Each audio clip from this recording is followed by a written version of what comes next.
Okie dokie, welcome everyone to another episode of Highside, Lowside. My name is Zach Kortz. That is Spurgeon Dunbar sitting next to me just 2,500 miles away, and he is going to tell you what we are discussing today. Ladies and gentlemen, boys and girls, children of all ages, we are diving into an entire podcast episode dedicated to viewer and listeners' comments. We've scoured all of the comments left on YouTube for Season 3. We've read all of the emails that have come through. And we're going to dedicate this entire episode to going back and looking at some of our favorite commenters throughout Season 3. We should say, most of what you write on YouTube is absolute garbage. But occasionally, there's an intelligent commenter question in there. And this episode is dedicated to those ones in particular. And we're going to jump right into it right after this word from our sponsor. All right, so I'm actually really excited about this episode. We have some great comments. It looks like you got a haircut for the program, so you're looking nice and trim over there. I think we're ready to go. You also got a haircut. I did. It's very short now. I went in. I was like, just take a little bit off, and I came out looking like this. So, what are you gonna do? Yeah, I went in and said, take most of it off. So I was real sick of it, and I didn't even have a full-on Spurgeon Dunbar shag. But yeah, so first things first here, I did promise we were going to jump right into it, but we're going to jump into something that's equally important, I would say, which is giving away a free t-shirt. We have to give away a t-shirt. Otherwise, nobody watches the program based on the amount of comments about it. Yeah. So for those of you that have, you're just tuning in for the first time, you're not sure what this is about, if you leave us an Apple iTunes review, we greatly appreciate it. It helps with getting the podcast circulation out there. But to reward the people that leave us an Apple iTunes review, we actually go through and pick one, and we give out a free t-shirt. So, Mr. Kortz, who is the recipient of the free t-shirt today? The winner this time is Fast May. Fast May, very much appreciate your comment. And actually, you mentioned Apple iTunes, and this is an important piece of this review, I think. So Fast May says, I've been a fan since the first episode. Humble brag. Appreciate that. I would love to have Ryan F9 on the show again. So, just a quick note there. Ryan F9 is going to be our special guest in the final episode of Season 3. So make sure you tune in 2 weeks for the season finale with Ryan F9 on the program with us. So 2 wishes granted here for Fast Mav. I think I mispronounced it the first time. Fast Mav, actually, if you're listening. I imagine that Fast Mav is listening, and he was like, oh, Fast May? You got to be kidding me. I was one letter off. It is Fast Mav. There's no no E there. Exactly. So stay tuned for Ryan F9 on the final episode. Very excited about that, obviously. The last thing that Fast Mav pointed out is that they listen on their Android phone, and they had to find an Apple product just so they could go leave a review on Apple iTunes. And so we realized that it's kind of exclusive. We're not trying to, if you listen on Android, we love you just as much. But for whatever reason, the Apple iTunes does help us with distribution of the show. So we still very much appreciate if you can do that. And in fairness, I listen to myself on Spotify, but I listen to my podcast in general on Spotify. And if Spotify would allow us to say, hey, leave a review on Spotify, we would do that too. But Apple iTunes, as far as reviews go, it's the only place that we've found that has the same equity for leaving a review. Yes, indeed. So send an email to highsidelowside@RevZilla.com, FastMav, and claim your free t-shirt. So let's go ahead and truly dive right in. We've got no guest on the podcast today. It's just Mr. Kortz and myself going toe for toe. For toe or toe to toe is what I should have been saying. Toe to toe. I would argue that our guest this time is each one of you who left an excellent comment or question. So really the guest this time is the viewer listener. That's actually great. I wish that we would have just scrapped everything I said where there is no guest, because that's a much more romantic way of looking at it. Right. You, the listener, are our guest today. Welcome. At the end, we're all going to sing Kumbaya and hold hands, and it's going to be great. All right. You kick it off, Spurge. So the first comment of the episode comes in from one Mr. Brian. That's a Brian with a Y, not with an I. One Mr. Brian. Likes and dislikes. Triumph Trident versus Yamaha MT-09. Season 3, Episode 2 is where this comment comes from. And one Mr. Brian says, have you ever bought a bike because it's different? I'm riding a BMW F900R, which I adore, but part of its appeal is I virtually never see another one on the road. Can you relate to this? Oh, this is a great question. I love this question because this is a lot of what motorcycling is based on, right? Absolutely. you're doing something because it's a little bit different. Motorcycling is a niche thing that we do in society. So it's totally understandable that you'd think like, oh, I want to, this is why people put Rizoma blinkers on their bike, or they take the fender off, or they put a different windscreen on, or they put a different seat on. It's so that their bike is a little bit different. And we've all done that to a certain extent, I think. And I think the short answer to this question is yes, we can relate to it, because that's part of why we're doing this thing. We like the individuality of the whole process. I mean, anybody can go out and buy a Toyota Camry, right? Like that's the truth of it. I think for motorcycling, you have to get a separate license, and you have to have the ability of aside from like a DCT transmission, being able to use a manual transmission. And there's just something kind of cool about rolling around on two wheels. But specifically to having a unique bike, when I bought my Triumph Bonneville, but the Triumph had just, they were really a relatively new brand because they had gone out of business in the 80s. They were revamped, and you didn't see a Triumph on the road at all. And I remember they couldn't give the bikes away. And I got a great deal on it when I was in college, and it was so cool. And part of the appeal of it was it wasn't a Harley Davidson. It wasn't a Honda. Right. Absolutely. When I showed up at a gas station, so many old timers wanted to come up and just talk to you because they thought it was a real one. Yeah. What year is that? Exactly. So I personally can very much relate to the feeling of having an odd duck. And I would assume that you, with your KTM 900, was it a 900 SM or 950 SM? 950 Supermoto, yeah. Yeah, it's pretty odd duck, right? Yeah, I was actually I'm just penning a story about that motorcycle, a love letter to my own motorcycle that hopefully will get posted on Common Tread at some point. But I was remembering when I was writing that story that I was shopping for a Ducati Monster S2R. That's what I wanted. S2R, what, I thought 800 or the 1000? Well, either one would have done. But either I was one? figuring, a 1000 would have done better, and that. Probably. But realistically, I was like, 800 is fine. That would be cool. So yeah, I thought that was the bike that I wanted. I thought it looked great, and I was like, oh, I've always wanted a Ducati Monster. It's like iconic bike. It's going to be great.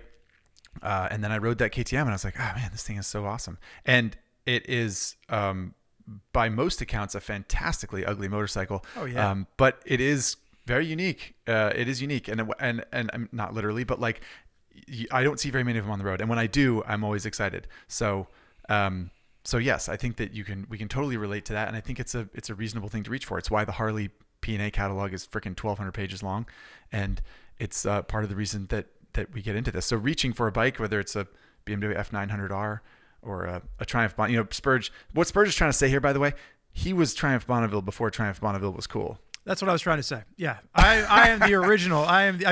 I guess just probably, you and Steve McQueen. I would say probably Joe Zito was probably the one that was doing it before it was cool. So if I had to give credit to anybody, he's probably riding Triumphs back when they were original. But no, right. I think that there is definitely an allure there. And I would argue, to your point about the S2R 1000, that's probably for a lot of people still like an odd duck bike. You don't see a lot of S2R, those early gen monsters. You don't see many of them rolling around on the road. And I think that's the reason that like a lot of those vintage bikes are still so popular, because it's just, there's a cool factor to it. Yeah, and to be fair, I bought my KTM a dozen years ago or something like that. So that was sort of like the range when the S2R was kind of, I don't know, it was not the most modern monster, but it was relevant still, Sure. And it felt like I saw more of them, and people knew what they were and that kind of thing. Whereas the 950 Supermoto was just like completely out of left field. And I feel like that's still very much true for KTM street bikes. Like there's still a lot of people out there that ride motorcycles that have no idea that KTM is even doing street bikes, and they have a great range of motorcycles. But we don't need to go into that. So thank you, because that's Mr. a whole Brian. nother podcast. Spurgeon's love of KTMs. Hey! I'm not the only one with a KTM in the garage, Mr. Quartz. All right. That's true. So, in fact, yeah, I think Ari might be the only one that doesn't have. Yeah, exactly. Because he's a Honda hugger historically. So Mr. Brian, thank you for the comment, and we appreciate getting to dive in on that a little bit. And yes, we can relate. So Mr. Quartz, why don't you take us into comment 2? Number 2 from Sean via email. In relation to the dumbest weather-related riding mistakes, that's season 3, episode 5. Sean asked, with the virus keeping international travel to a minimum and events closed, when we get back to whatever new normal is, do you think motorcycle travel will boom, or people will go back to multi-person vehicles? So basically, is this boom in motorcycling going to continue because people will be like, well, I want to stay away from people? Because as we know, motorcycling is a good socially distant activity. What do you think? It's a great question. I like to think that having to keep away from other people's lungs will have opened the door to many people in motorcycling, that they will realize, wow, this is actually, this is really fun. But there's a lot of gravity to this idea of getting back to normal, the quote, getting back to normal in society. Like I think people just want to go to concerts or go bowling or go see live music or whatever it is. They liked the things that they did before, and they will return to them as soon as they can. And I like I said, I like to think that there's some people that used to ride the bus and they're like, that seems kind of risky, so I'm going to get a scooter. And now they're like, man, this scooter's super fun. So I hope that it has a silver lining of this whole thing we're going through, is that it will, get people into the sport. But I have my doubts. What about you? I think my answer is twofold. So one, I think that the reason that we've seen the boom in motorcycling is because of all those things that you've talked about, concerts and movies and going out to the bar every night. People haven't been able to do that. So there is money saved up because they're not spending their money elsewhere.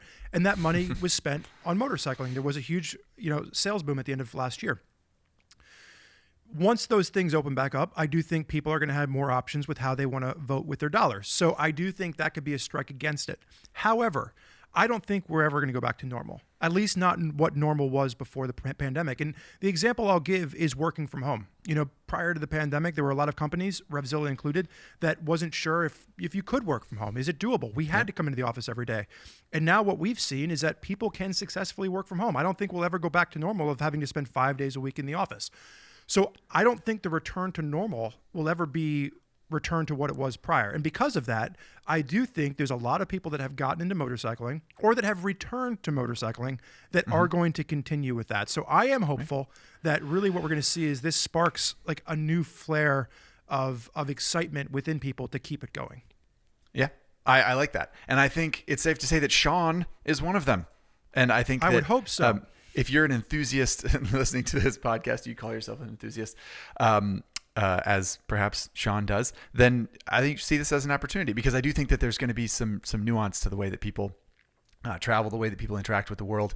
And I think that there will be opportunities for motorcycle travel to boom, for at least on an individual level. So I like the optimism in the question, frankly. I do too. And I think it's interesting because you just talked about like the viewers and how if you're really sitting down listening to Zach and I talk for over an hour, you're an enthusiast, right? But what I think is really interesting is that we get a lot of comments from people that don't ride a motorcycle yet. They're excited about motorcycling, they're interested, and they're not sure where to start. And they tune in, and we've had so many readers be like, I want to buy a motorcycle now because I've listened to this and you guys make it sound really exciting. And that I think is so interesting because there are so many people out there that want to get into this and just haven't yet. So that's where I'm coming from, a deep well of optimism, I would say, that this is only going to continue further. Right. Well, indeed. So thank you, Sean, thank you for your optimism and thanks for the question. Very intelligent question. And I guess time will tell is the bottom line, but I certainly hope that the boom in motorcycling continues. And speaking of continuing, let's move right along. This is this is a comment that came in from the Best Motorcycle Technology episode, season 3, episode 7, and this is from Philip Batho. And I'm pretty confident that I'm pronouncing that correctly. So Philip Batho, and Philip says, if you have one of the mentioned new airbag jackets, will it deploy if you just throw your jacket on the couch or the chair after a ride? And then he did a little emoji of the guy scratching his chin, which I always appreciate. Right, the little thinking man or thinking emoji chin scratcher. Yeah. So you tested the Alpine Star suit. Can you just take that jacket off, throw it on the couch, and accidentally have it deploy? No, is the short answer.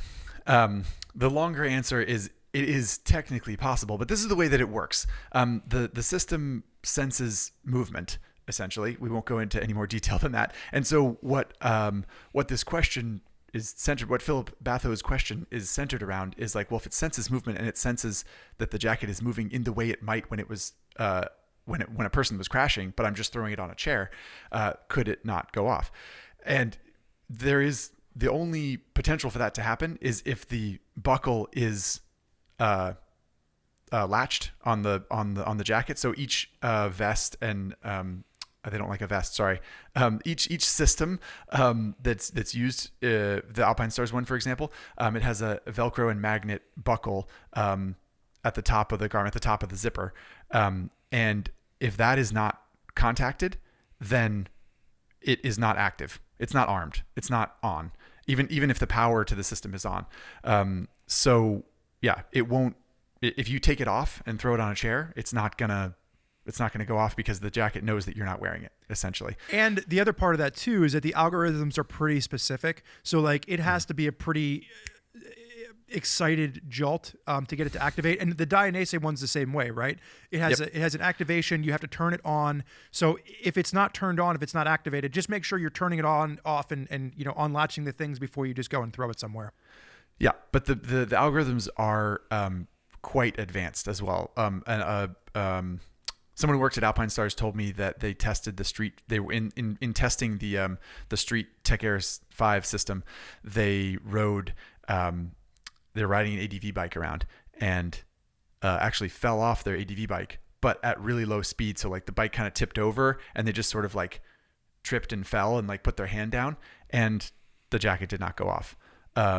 But when you get flung in the air or when you're actually about to hit the ground, it will.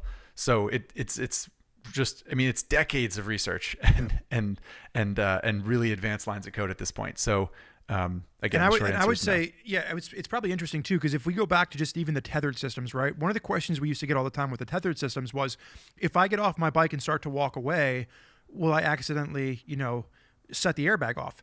And you had to pull those tethers pretty hard to get them to go. So even with the tethered systems, if you forgot you were wearing it and you started to walk away, it would kind of like, you would know that you were tethered before it would just really, set off. And next thing you know, you're like the Michelin Man walking around like a Stay Puft Marshmallow. So the short answer of that is the technology on these new suits is pretty sophisticated. Yeah. So no need to worry about that, Philip Batho, I don't think. Moving right along. Next question comes from Stanton 20002. This is from the episode Can a Motorcycle Be Too Cheap? This is season 3, episode 1, the season premiere of Highside, Lowside this time. So Stanton asks, another topic that I struggle with is the size and power of motorcycles. Do I need to pay nearly double to upgrade from a 650, 790, 850 to something that is a few hundred cc's bigger? I'm looking primarily at adventure-esque bikes. So essentially, the engines already seem kind of big, and what does it all mean? Spurgeon Dunbar. I think that this is a question that comes up so often with displacement, and I think it's important to note that displacement is not the be all to end all. You can't look at somebody can't tell you 600 cc's. I don't know if that's a 115 horsepower race replica bike or if that's a 40 horsepower Honda Shadow from the 80s. You need more information than just the CCs. Now, this individual, Stanton 20002, is talking about adventure bikes and the struggle with power and size. And what I will tell you is that a 690 cc single cylinder that's making 75 horsepower doesn't double or doesn't only incrementally increase when you go to like a 790 cc twin engine, right? So you're going from like 75 horsepower up to like 105 horsepower. There's a pretty significant jump with just 100 cc's there.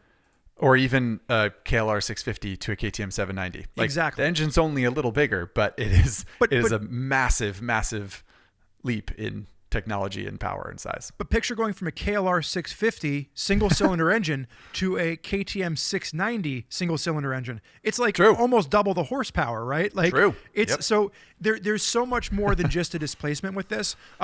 What I would say is that from my experience with adventure bikes, and Zach, I know that you're as much, if not even more so, an adventure bike aficionado than I am.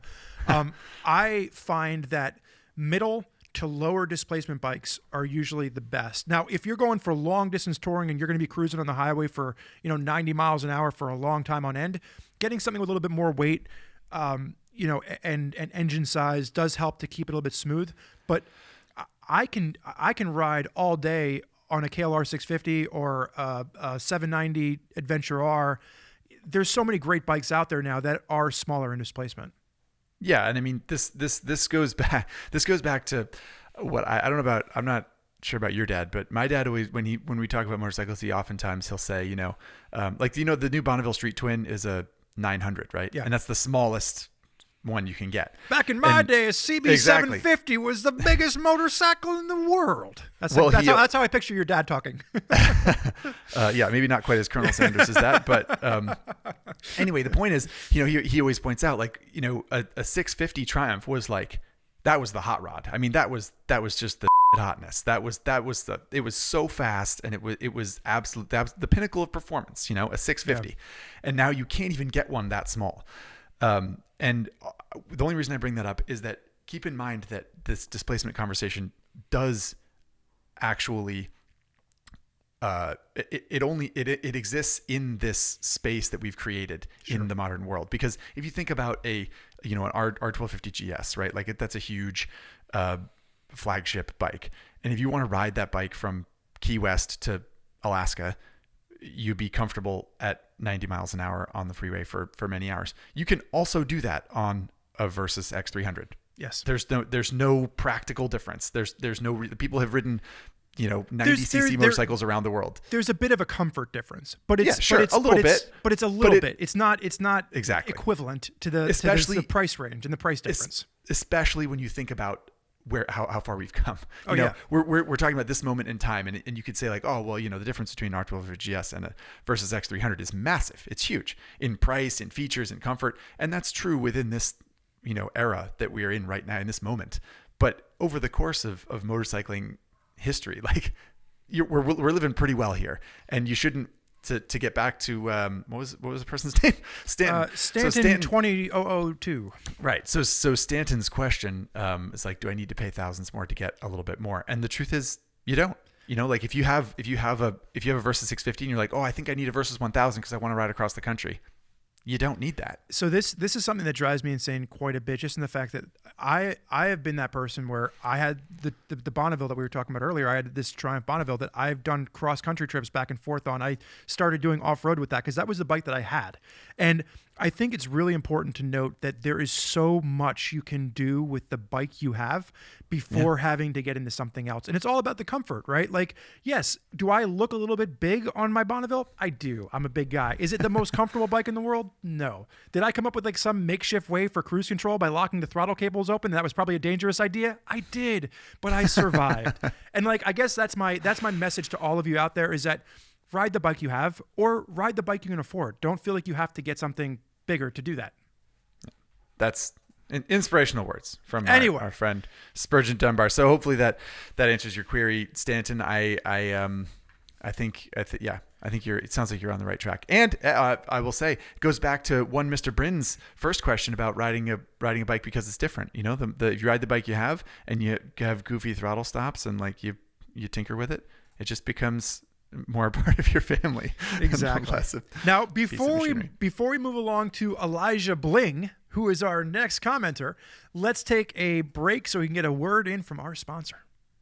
Welcome back, everybody. Next question, as promised by Spurgeon Dunbar, is from Elijah Bling via email regarding mechanical motorcycle mistakes we all make. That is season 3, episode 9. I believe we had our friend Ari Henning on for that episode. That's true. Elijah Bling's comment/question is, and I quote, "The simplest projects can seem not so simple to those who've never done them before."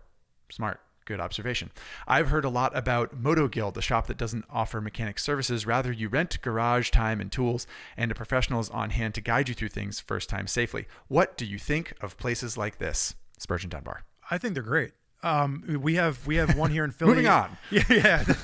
No, we have one locally. I've seen them. I've stopped by different locations around.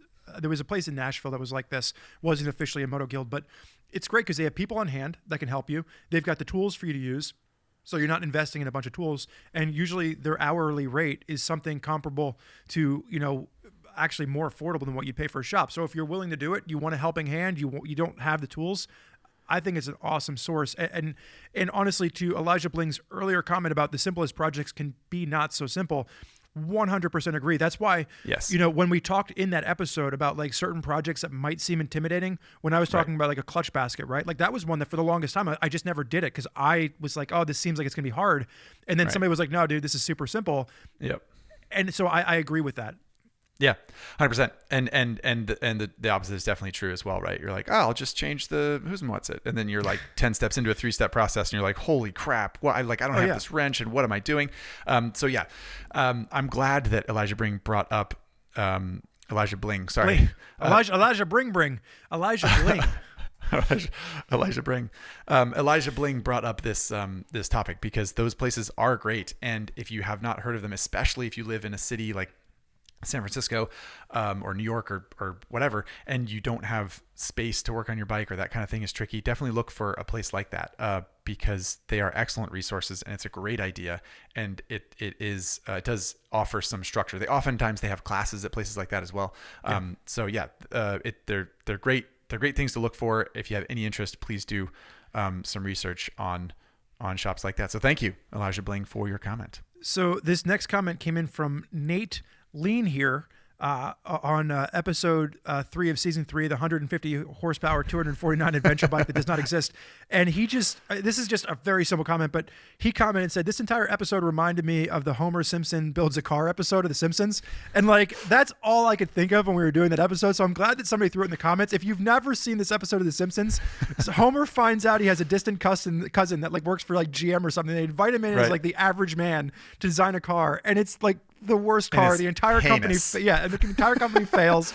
And like, this person's right. If they were hiring us to design motorcycles, there'd probably be a lot of motorcycle companies out of business. Disaster. There's speed holes, Flanders. Another random Homer Simpson quote. Anyway, along that same line. We're getting a big laugh from Spurgeon. Oh my God, sorry. That was so Homer good. Simpson joke. Okay. Along that same line of the 150 horsepower, 249 pound adventure bike that does not exist, Dolphin Overton commented and said, surprised not to hear a chain versus shaft versus belt debate. I'd go chain every time for what it's worth. So, that is a good point. We didn't talk about shaft drive, chain drive, belt drive. These are different ways. It's not a debate. Go with the chain. It's not that hard to clean a chain, ladies and gentlemen, and it gets more power to the rear wheel, less chance of failure. Just go with the chain. Let me ask you a question. Have you ever ridden an adventure, or have you ever ridden a motorcycle with a belt off road? I don't know that I have. Like Buell Ulysses, I don't think I have. I will give you a Yamaha SCR 950 when they launched that motorcycle, and they took us to the desert, and they're like, go ride this bike. And you packed so much sand underneath the belt that it actually started to push the belt off the rear hub. Not a good combination for riding off road. So, I mean, I don't see it as a debate. I know BMW has a shaft drive, and there's a lot of people like Zach that love BMWs. But I would go with chain every time. Yeah, it's hard to argue against a chain, especially for any kind of dirtish bike. But shaft, no maintenance. It's what would you go with? That's so attractive. I'm gonna ask you this. So if we could revisit that episode and we had to pick a drivetrain, you built a basic bike around what could have been an R1250 GS. Would you go with a shaft for your build, or would you go with a chain? Good question. I'm hung up on the practicality of it because I think I picked a 1290 KTM engine in my big adventure bike. Let's imagine it just works out though. Let's imagine the engineering aspects of it. Just imagine right up. the crankshaft points the other way. Exactly. And then you can vault it. I mean, I think what I said about my adventure touring bike is that I want it to be able to go off road and do things, but like I like the touring aspect of it. You did say that, and I like that. So I'd go shaft. Yeah, because no maintenance, no worries, man. No oil, nothing's going to get caught in there. You're not going to wear out any sprockets. There's a T-shirt in there somewhere. Give Zach the shaft, ladies and gentlemen. Moving right along.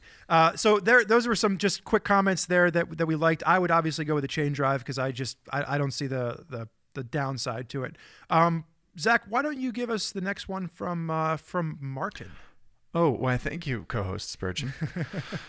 Martin says via email with regard to the dream trips on dream machines. That was season 3, episode 6, in which I believe we had Mr. Joe Zito on. Did we not? We did. Yeah. So we talked about dream trips on our dream bikes, not made up this time, actual motorcycles. Martin's question is twofold. How would you prepare a motorcycle for long distance riding, particularly one that isn't built the one that isn't built for it, like the Indian Scout, And what factors should riders plan around when riding cross country for the first time? So I'm going to start with a little bit of a story. One of my favorite Peter Egan articles was he was planning on taking a Norton Commando on a cross-country vacation with his wife, and he went to the local dealership, and he was just like, "Hey, so I've got this Commando. Like, what do you suggest that I do to fix it up and make sure it's roadworthy for a tour?" And the mechanic goes, "Well, I'd just change the oil, lube the chain, and then trade it in on a Honda Goldwing." And and that story always just stuck with me. But I mean, the truth of the matter is, for something like the Scout, and for even when I was talking about my Bonneville earlier, my Bonneville wasn't set up to do long distance cross country touring, but there's so many great little add-ons out there. I would say a windscreen is one. Like MRA makes some really great little clip-on windscreens. Mm-hmm. You can do soft luggage thrown over the back if they don't have a hard luggage option for your bike. Comfort things like, do you want a set of highway pegs to stretch your legs out? Are the handlebars comfortable for you? Do you want to change your handlebar position around? The one thing that I would say is, before you go on any kind of a trip, just check it out and make sure it's comfortable. The last thing you want to do is make a major ergonomic change before you go out on a trip, and then all of a sudden, you're a day into the trip and you realize those handlebars you swapped out don't work. That seat is not comfortable. So I would say there's a lot of little things like that you could do to make any bike more comfortable. What about you? I think I guess my piece of advice here would be, riding across country is, to me, it's sort of like distance running, not in that it's the same amount of difficult, but it's good to work up to it. To your point, don't just say I've only ever ridden to work 10 miles, but I think I'm just going to ride across the country. I think I'm just going to take off and ride 1,000 miles a day. That's not a good idea. Don't do that. Or build up to it. If you start with a day trip and then do a longer day trip and then do an overnight and then, work yourself into your body into the fashion of having a trip like that, because that's what's going to ultimately do it. The bike, the windscreen is a good idea. A plug-in heated vest is a good idea. Ergonomics that fit you are a good idea. Making sure the seat's comfortable is a good idea. But making sure that you're ready is the thing that you should do, and make sure that you're going to be comfortable in your gear and that you feel ready to take it on. And if you're listening to this, Mr. Quartz is recommending that you use that heated vest in July.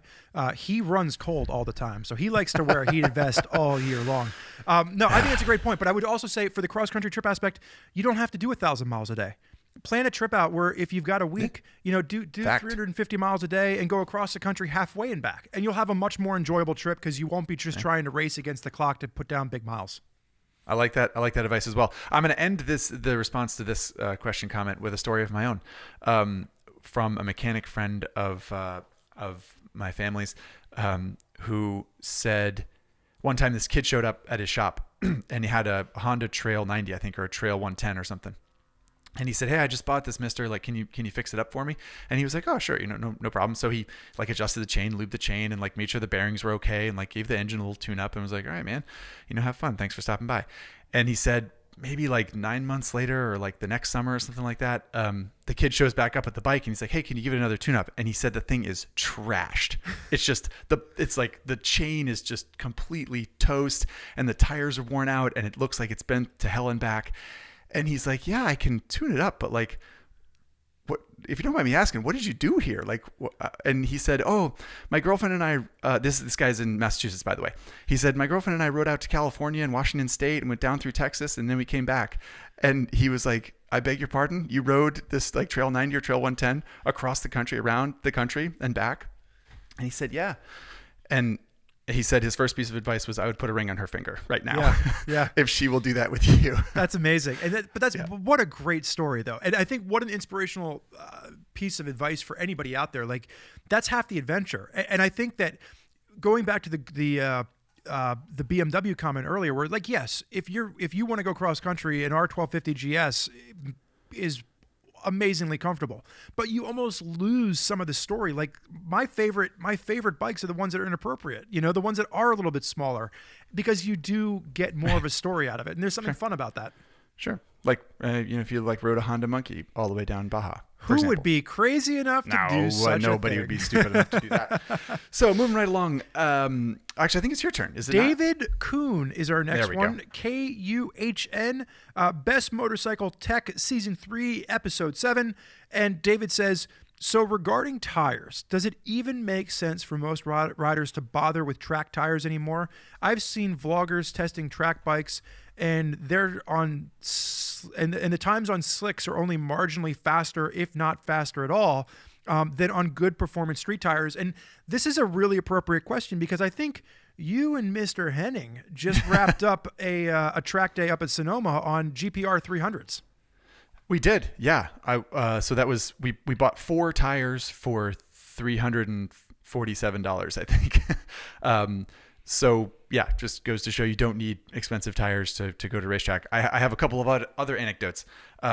We did the 15-year-old GSX-R 1000 versus the Ducati Panigale CTXP episode, and in that episode, initially Ari had Pirelli slicks on the 15-year-old GSX-R 1000, and it was quite capable around the track. I won't give away any spoilers.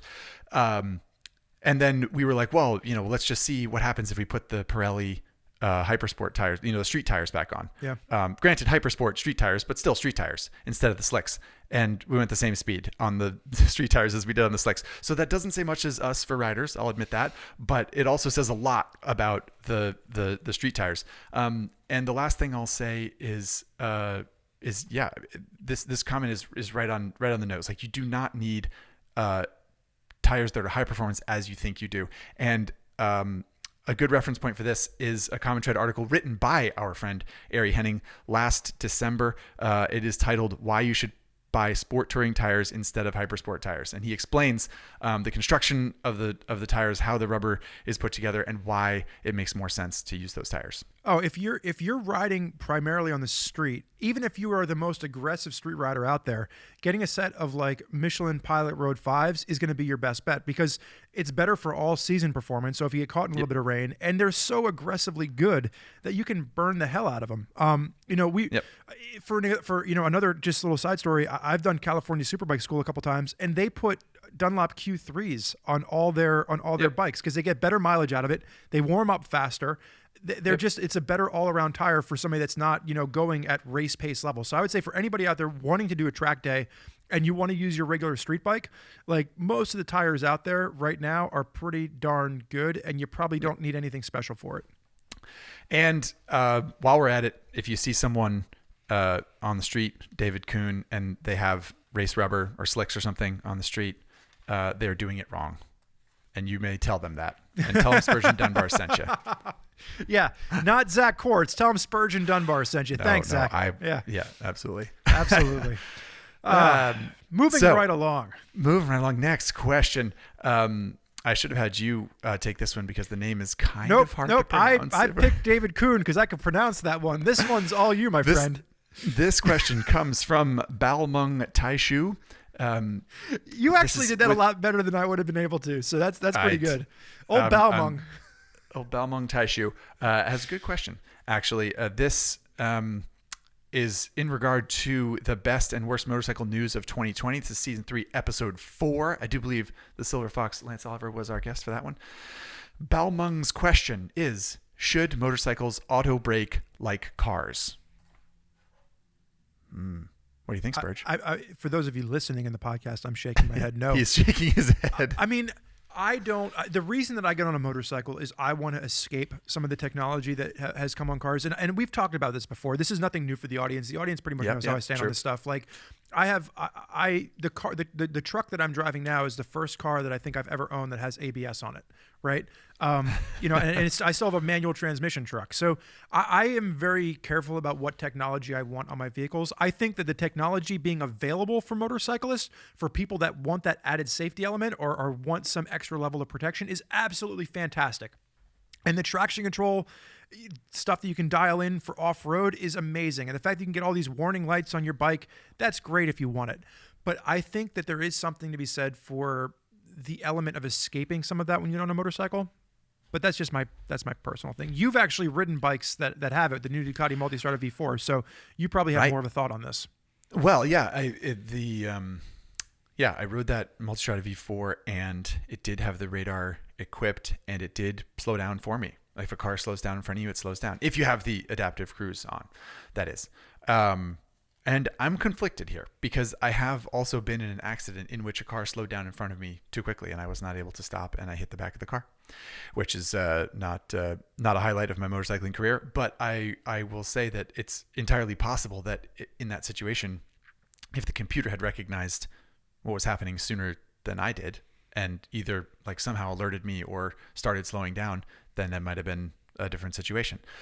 So I think that there are situations in which it obviously makes sense and it obviously would improve safety. But to Spurgeon's point, it is a very difficult thing to implement into a pastime where people are going in order to have control and be really active and engaged in their transportation environment. So should they auto brake? I don't know. If I was king of transportation in the world, like would I just snap my fingers and have them all have that technology? It's hard to say. I would hate to see the malfunctions or hate to see people scared off by the technology, but I do think that it's valuable and in practice amazingly good. I would say and that's a great point from a safety aspect. I think the only other downside here is that it does drive up cost. You know, you're seeing this integrated in the higher echelon of priced motorcycles, but you know, if this does trickle down, we've seen it trickle down with ABS and traction control, and the costs do increase. So I think for me too, it's one of those ones where trying to keep motorcycling as affordable as possible is probably on the negative side of this technology. But either way, for Balmung, it's a great question to ask, and I think there's probably a lot of people out there that are wondering about some of these new technology features. Yeah, it's hard. I mean, I guess we're the whole world is lucky that Spurgeon and I are not making this decision. But sort of again, time will tell. I think we'll see what happens with it. I like another piece of sort of a hopeful thought that I have is that if that technology did exist, maybe more people would be interested in motorcycles, right? Maybe people who would it's too unsafe would think, oh well, at least I have that technology backing me up. Well, that's actually you're actually foreshadowing a little bit to one of the comments we have later down the road about DCT and automatic transmissions, but we're not going to go there yet. I will take the next comment because the next commenter's name is Mark. And I can pronounce Mark. Mark Dishner is his full name. And this comes from Season 3, Episode 2, Likes and Dislikes, Triumph Trident versus Yamaha MT-09. And Mark's comment says, hopefully Trident will make... I think he means Triumph, I'm sorry. So he said Trident, but hopefully Triumph will make a Tiger 660. Certainly the Tiger has gone way, way, way up market and helped open a hole for bikes like the Yamaha T7. And so just really quick, what Mark is talking about here is the Tiger line of bikes, which has become kind of upmarket. And then he's talking about combining it with the 660 triple engine, which comes in the new Triumph Trident. So he's talking about taking this sort of like slightly more budget engine and applying it to the type of bike that the Tiger is to create an adventure style bike that is simple and more affordable. And would you approve of that? Yeah. In fact, I when I did my review of the Triumph Tiger 850 Sport, my takeaway there was like they're trying to take the Triumph. They're trying to take the Tiger 900, which is a pretty upmarket mid-size ADV, and they're trying to kind of dumb it down and be like, well, here's a simple version that has basically the same engine. It's the same displacement despite the 850 moniker and the 900 moniker. It has the same size engine. It just has fewer features in the dash and sort of it's dumbed down a little bit. And I appreciate what they're doing, and frankly, it's a fantastic motorcycle. It works really well and it's nice to use. But what I said when I in my story about it was like, they need to do it with a smaller engine. They need to do it with something that's less expensive so that they can dumb it down even more, because it honestly delivers more than it needs to for what it's trying to be. And so the one that you rode was the base version, right? So like that was like, that's not even like, you were the Tiger 850 Sport. That wasn't even getting up into the Tiger 900s.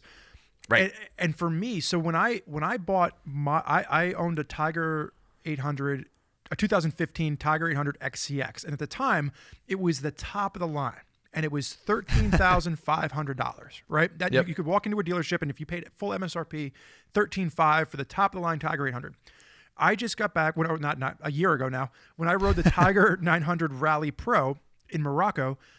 It was an amazing machine. They made it lighter. They made it better. It handled off-road tremendously compared to the previous version. They changed everything yep. about it. it was $17,100. It was over $17,000 for their for like what was essentially their mid-level adventure bike, and really it was their entry level because there's nothing below that in the adventure world in Triumph's lineup. And $17,000 is a lot of coin for anybody, let alone somebody that's just getting into adventure riding. So I think for me, if they could take that 660 engine, retune it for more, low end power, make it a little more off-road friendly, but build a $10,000 adventure bike around there or a $9,000 adventure bike around there, I think that would be a winner. Yep. Yeah, I agree. And I think that's probably exactly what Mark Dishner is talking about. And I think he's right on the money. So we'll cross our fingers that happens, because I think that the Triumph's sitting on a pretty good recipe there. And historically, they do a pretty good job putting those things together. So moving right along to Dan Adrover. Dan Adrover. Dan has a question regarding the dumbest weather-related riding mistakes. That is season 3, episode 5. Dan's question is, he lives and rides in Barcelona, Spain, and the government just passed a new regulation about gloves being mandatory all the time from 2021 forward. And what do we think about that? I will say I didn't fact check Dan on this, but we're just gonna say even if it's a hypothetical. Seems like a trustworthy individual. Yeah, right. If you can't trust people on the internet, Zach, who can you trust? I couldn't have said it better myself. I will say that I think we've talked about this before, maybe, but I think it's a great idea. Mandatory gloves is fantastic. I would probably, like, the first piece of safety equipment that I would wear if I could only have one would be a helmet. The second one I would wear would be gloves. I would wear gloves before a jacket if I only had the option to wear one. So that was my anecdote. Other than a motorcycle helmet, the first piece of specific motorcycle gear that I ever owned was a pair of gloves. Yeah. And your hands are the first thing to hit the ground. And I don't know if you've been paying attention to what your hands do over the course of your life, but they're very important. You use them all the time, and saving them makes a lot of sense. A law around it is sort of like a frustrating thing, in my opinion. Like it feels like an overreach at first blush to, like, because we're Americans and we don't like the government telling us what to do. I have to wear gloves. Yeah. But I do think that one thing that legislation like that does is suggest that they are important. And I think that that's a good suggestion.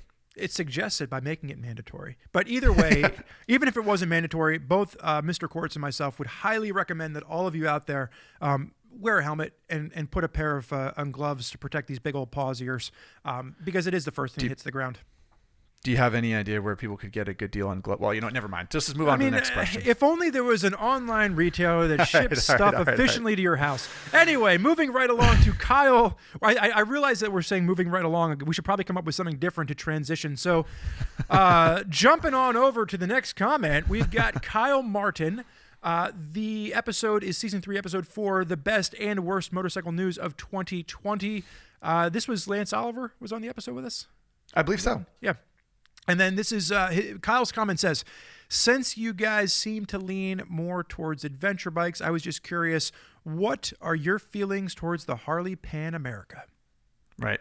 First thing I'd like to say about this comment is that I like that there's sort of like the undertone there is interesting to me. Like, occasionally people are like, I don't know. They're like, well, since you only care about sport bikes, what do you think about? And I'm like, wait, back up. What'd you say? So I do think it's interesting that that Kyle Martin is under the impression that we quote lean more towards adventure bikes, which I'm not sure exactly what that means. I feel like I like everything, although I have gone on some rants about bikes that I hate. The point is, I'm excited about the Pan America. Frankly, like the specs on paper seem like it's going to be pretty cool, and I don't want to write off an effort like that. Like, there are plenty of people that were, Porsche made an SUV and they were like, this is garbage, there's no way it's going to be any good, and it turns out it's like pretty good, and they sell a lot of them. So hopefully the Harley Pan America will find a spot in the market. I mean, based on the spec sheet, so at the time of us recording this, Harley has just announced all of the information in the Pan America earlier this week, and that might give you a sense of when we've recorded this podcast. But the big thing of note there is the specs are really impressive. I mean, the base model is around $17,000. Top of the line model is $19,900, and that's with, I mean, some of the things that Harley has brought to the market. First of all, it's relatively lightweight. There are hydraulic valves, so there's no valve adjustments, and the adaptive ride height technology they have on the up-spec model. You can get it's an extra $1,000, but it's adaptive ride height, and it actually lowers the bike for you, so you can get on easy, and then it lifts the bike back up, so you can when you start riding. That's genius. No one else has done that. So I'm actually just really excited that one, Harley is branching out from their cruiser roots, and they're stepping into this segment. And two, they're actually bringing some new innovation with it. Yeah, absolutely. I think it's like there are lots and lots of jokes about how ugly it is, but like it's nothing if not recognizable, and I appreciate that. And as a KTM owner, I recognize that my bike is pretty ugly too. I do want to make one comment though, and then we can move on. So I do have a bit of a gripe, and Andy Greaser and I were talking about this the other day. I have a problem with Harley Davidson playing into their we've always been off-road heritage, right? Like back to the dawn of time when there were no roads, our motorcycles went anywhere. And then they abandoned that for about 90 years and only made big, heavy cruisers. And now they're trying to like hold on to the fact that they once too went on any road.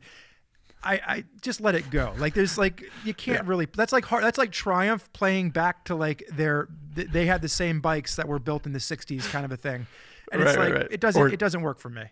Or the MV Agusta, it still says like 37 world championships on the gas tank of the bikes, and you're like, yeah, but wasn't the last one like Agostini in '74 or something? Yeah, and it was also 37 owners ago, right? Like that. Like I feel like that's a brand that's traded hands quite a bit. Yeah, exactly. Well, so I feel like we have 3 more questions we want to get through. And I feel like we can slam through these ones pretty quick. Let's do it. Because they're arguably quick answers here. So the first one is via email. Apropos nothing in particular, is from Ash. ASHE.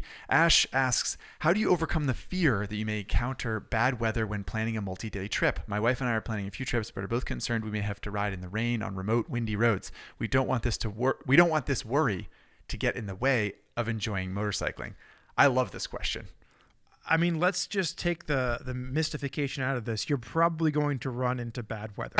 So if that terrifies you, then you should probably take the Suburban. Right. I mean, all kidding aside, like there's so much great gear out there to protect you from the weather. Slow your speeds down. Wear some waterproof gear, and it's a different kind of trip at that point. But it's still fun, and you're still having an adventure.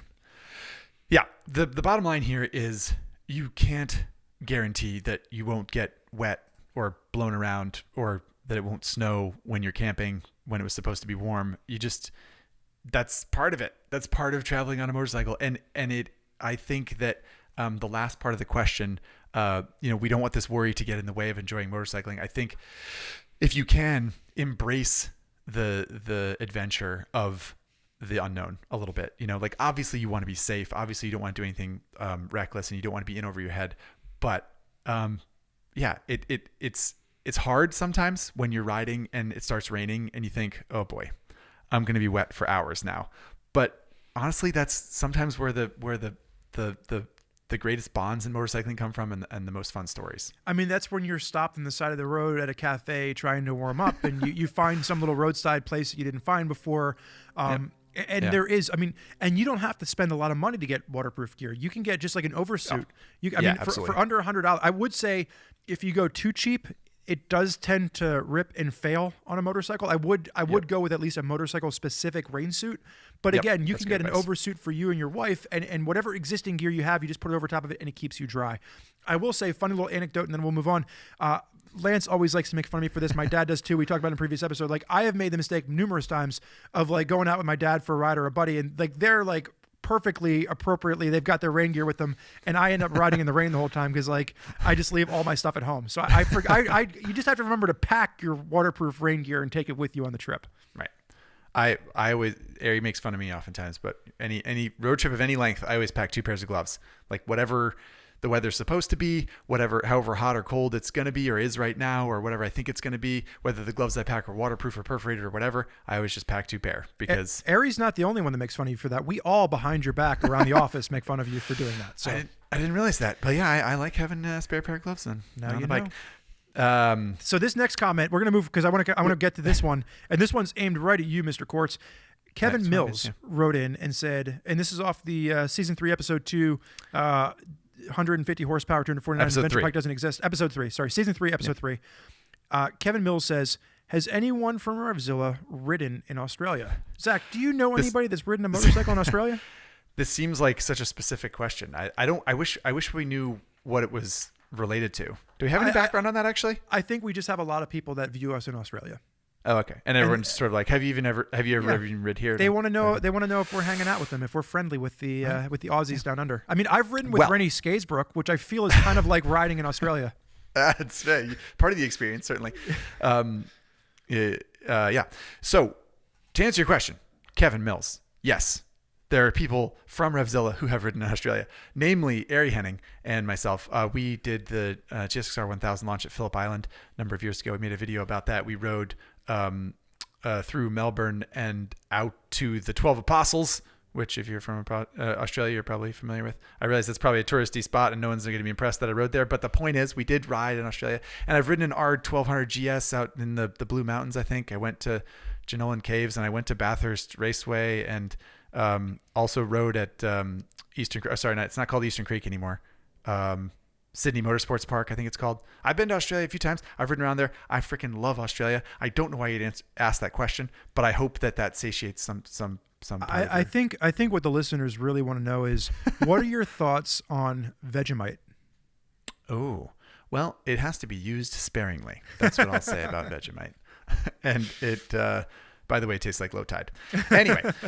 So moving on, last question from Willow Beast 13. This is in regard to Dream Trips on Dream Machines. Easily, episode 6. Easily the best name of all of the usernames that we've done so far goes to Willow Beast 13. So I'm going to actually say this.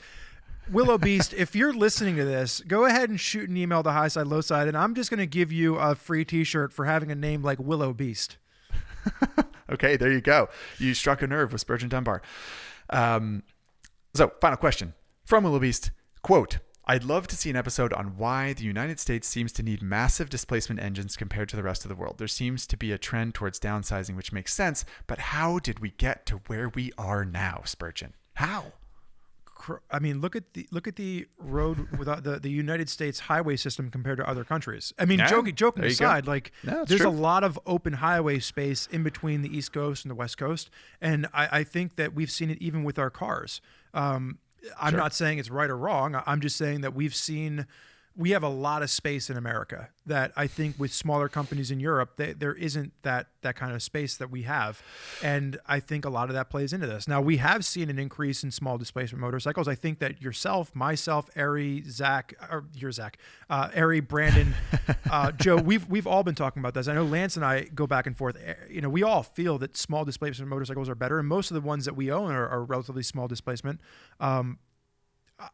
I like it. I like the fact that we are acknowledging that you can have as much fun with something that makes 50 horsepower as you can with something that makes 150.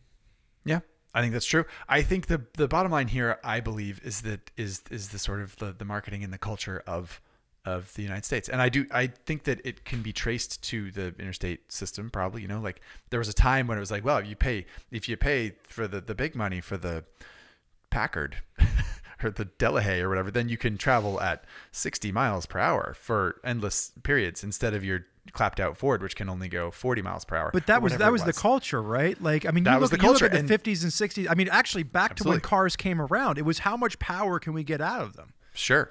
And I think that has sort of permeated society because we still want that now, right? Like if you're like, well, I want that new, I'm going to get the new Escalade or the new Prius or whatever the heck it is because it's bigger and better than the last one. You went with a Prius? The Escalade I got, but you're like, I want the biggest Prius that they have on the market. Is the new one not bigger than the last one? It is. And I have no idea. I've never gone Prius shopping. You apparently sound like a Prius owner, my friend. The point is, people want a bigger version of the one they had last time or that their neighbor has or whatever. And that I think is pervasive in the society. And that's how we've ended up where we are. It also comes back I would say that it probably comes back to racing too, right? Because with racing, it was the going faster and going faster and going faster. And how do you make it go faster? And you really don't think it has anything to do with like race bikes kind of trickling down to what is built at a manufacturer level for the public? Not anymore. I mean, like the race class, for a while there, but like all the race classes are the manufacturers have ignored racing homologations at this point. But you don't think that's RSV4 why 1100, Panigale V4 1100. But that's why I think I would argue that that's where we've seen the shift. Up until maybe about 10 years ago, I would argue that a lot of that was still homologated.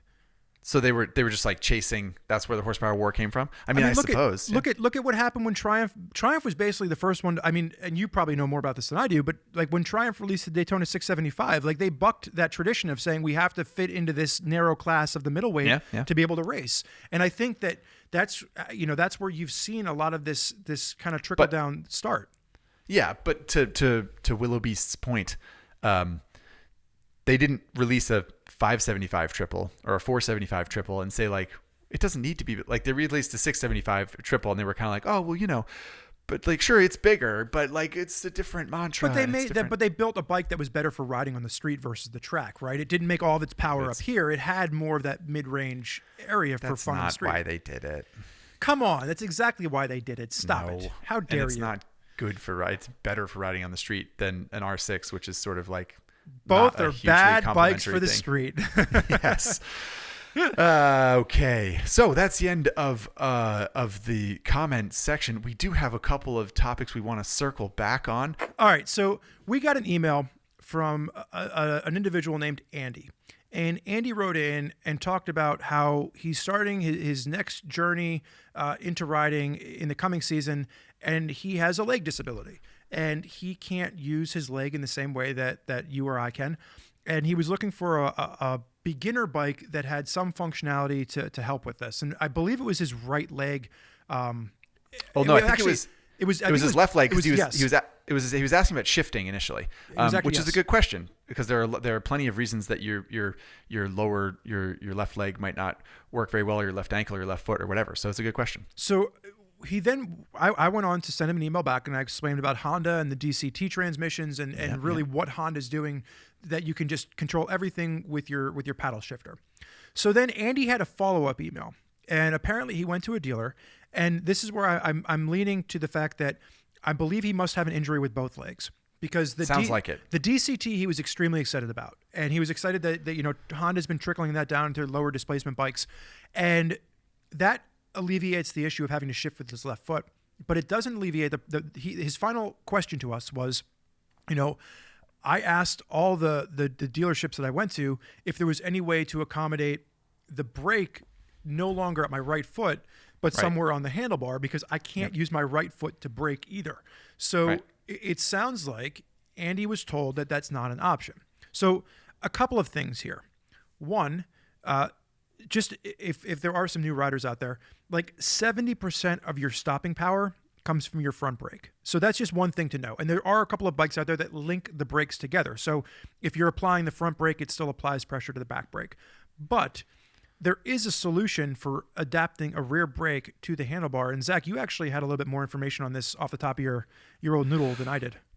Oh, yeah. Well, being a fan of road racing, those of you who know the name Mick Doohan might be familiar with Mighty Mick, who won 5 500cc championships in the 1990s after he had broken his right leg in a just truly horrible way. The point is his right leg didn't work so well. So, but you, especially riding a 500cc two-stroke in that era, you needed to use the rear brake quite a bit, or that was a technique that was favored, has often been favored by racers. So what they did was they hooked up a thumb brake for his left hand so he could apply the rear brake with his left thumb instead of his right foot. And then he went on to win 5 world championships. And arguably because of that, to a certain extent, the thumb brake became a popular thing to do in racing because he had so much success with it. It was probably not because the thumb brake was great. It was probably because Mick Doohan was great. But the point is, it became pretty prevalent in racing. And I've even ridden bike. I've tried it. People whose legs work just fine have had thumb brakes because they prefer that the dexterity of a hand to apply the brake. And it's also it's a thing in the stunt world as well. Stunters will have brakes, being able to actuate brakes from different points on the bike because they're crawling all over the place while they're doing wheelies or whatever. So this technology exists is the point. And it's a little bit disappointing to hear that Andy had this experience where he went and asked motorcycle professionals about applying them, and they said we can't do that because it's so possible. Yeah, I did it. So after Zach and I had the initial conversation about this email that came through, I had just done a quick Google search about like motorcycle thumb brakes, and you have a ton of different options. Now, how easily that will be to adapt to a Honda, I'm not sure. And the one thing that I would note here is that, Andy, for you specifically, using this with a Honda DCT, the Honda controls for the DCT are on the left hand if you're doing the shifting. So I would actually recommend, Honda allows you to set it into a fully automatic mode. I would recommend that if you are planning on using the thumb brake, to set the bike in fully automatic mode. Otherwise, you're probably going to be trying to do too many things with your left thumb, and that might be a bit distracting. So that's that. I would say, one, do a Google search for thumb brakes, and two, keep aiming at the Honda DCT. I think Honda's doing absolutely amazing things with their DCT technology. Agreed. And it's a great question, and I hope that you find someone that can help you through that, because I feel like there's a motorcycle out there, Andy, that will plug you into the joys of riding in a way that makes a lot of sense. So we appreciate the question and the ambition to work that out for yourself. And we're going to wrap up this episode by revisiting, and I don't know why we're doing this because I'm going to look like I guess I always do. But we are going to revisit Turbo Bruce. Now, if you remember back to season, I think the original one was season 3, episode 7. You don't even know how to classify. There was a comment from a gentleman, Turbo Bruce, who basically wanted to put a turbocharger on his KTM 390 and wrote a question in. And I was very adamantly against it. I think motorcycles right now have enough power. Just buy a different bike, you'll be fine. You don't need a turbocharger. Zach felt that Turbo Bruce had a good point and that turbochargers should be prevalent. And apparently the audience agrees with you, Zach, because I'm apparently wrong here. I shared the dream with Turbo Bruce, and the audience, have since just barbecued Spurgeon on social media, on YouTube and via email, saying that, like, what's wrong with Spurgeon? How we've got like 6 comments here, and these are just the emails. We didn't even go into how many people lambasted me on the YouTube comments because people were so adamant that turbos on motorcycles are needed. So let me ask you this, audience. If there's such a high demand for turbochargers on motorcycles, why are manufacturers not actually putting turbochargers on motorcycles? It's a good question. And I should say that we did, the producer was nice enough to save one comment from someone that said, basically a pro Spurgeon comment that said, Spurgeon's right. Like, they had their day on motorcycles, and this was like an 80s it was an 80s power war gimmick. Exactly. And to be fair, Zach, our producer didn't pick just one to throw in there. There was only one comment from a person actually agreeing with me. So unanimously, our commenters really did side with you. So this is where we may or may not come back to the turbo discussion, but we can sort of put it to bed for now, for season 3 at least. And I can say that I love that people out there share the turbo dream with me, and I also love watching Spurgeon twist in the wind, figuratively.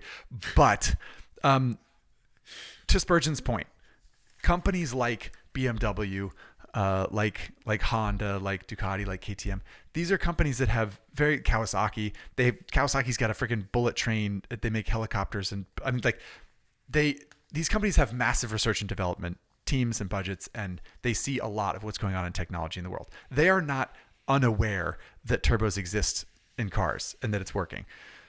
There is a reason that it doesn't exist, and Spurgeon, at the end of the day, has a point that if they made so much sense, they would exist at this point. But I maintain that there's a spark in there somewhere of a turbo bike that makes sense and would be fun to ride.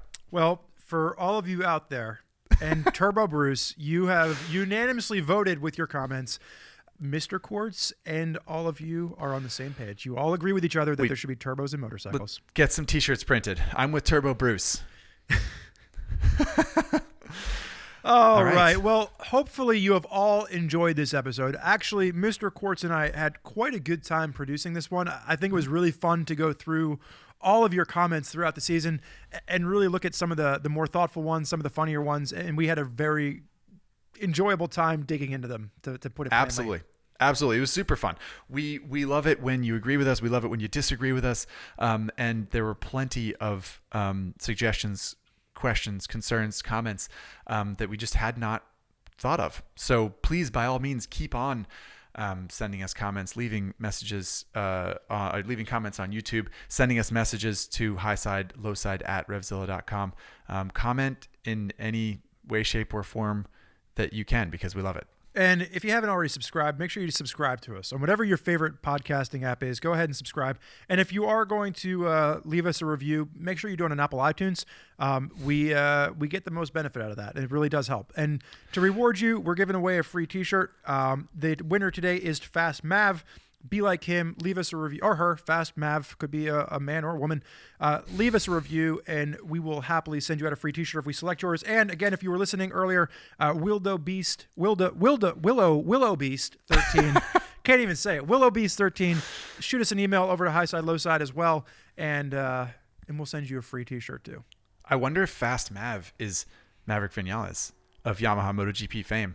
I guess we'll find out if he's wearing a Highside, Lowside T-shirt in the first press conference. That would be impressive. That would be the best publicity. That would be worth all the free T-shirts that we've sent out so far.